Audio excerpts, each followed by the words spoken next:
Mukhang heto na ang huling season dito ni Austin Reeves para sa kanyang team na Los Angeles Lakers. Kung naging maganda lang sana ang kanyang naging contribution pagdating na nga sa playoffs, ay pwede sana sila makaabante sa second round itong Los Angeles Lakers. Pero so far ay bigla na lang nawala itong si Reeves sa laban nila versus na nga dito sa Minnesota. Sa ngayon ay inaasahan na ititrade ito ng Los Angeles Lakers. Ito na nga si Austin Reeves. Heto kasi ang paliwanag dyan, ang maibibigay dito ng Los Angeles Lakers sa kanya ay 89.2 million lamang mula lamang sa 4 na taon. Malinaw lamang na tatanggihan niya ito sapagkat ang gusto niya kasi ay humahalaga sa 40 million na bawat taon na sahod. Kaya definitely hahantong pa ito sa pagpasok na nga dito ni Reeves sa free agency. Pero possible na hindi naman dito hahayaan ng Lakers na mangyari yun. Dahil kung sakaling alis itong si Austin Reeves na hindi sila papayag na wala sila ditong nakukuha na kanyang magiging kapalit, kaya naman tuloy igagawa sila dito ng isang tough na decision ngayong off season. Dahil out for extension na ngayon ang undrafted guard na isa sa mga most improved players this season sa NBA. So literal nga, ang 4 years na 89 million contract ng offer ng Lakers sa kanya ay pwede niyang makuha sa 2 taon lamang sa ibang team. Natihamak na mas mababa rin dito ang mga taxes. Alam naman natin na gusto ni Austin Reeves na manatili sa Lakers. Subalit malaki nga ang pinagkaiba ng 160 to 170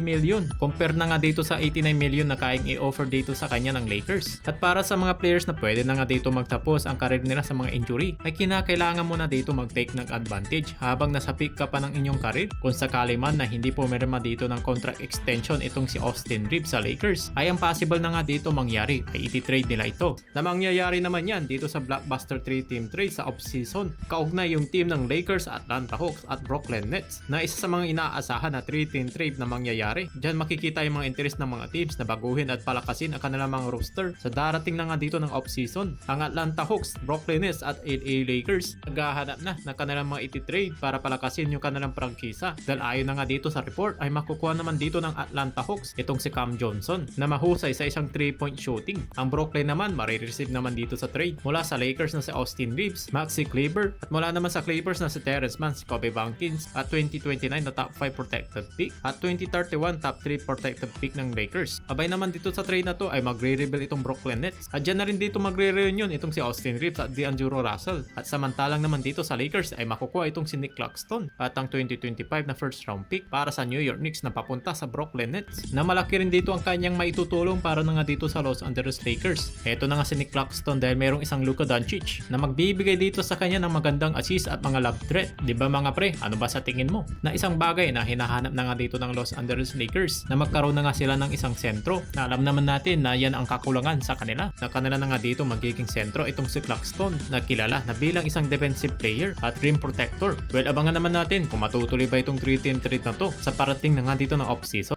Ano naman kaya masasabi mo? Tara pag-usapan natin yan sa comment section below.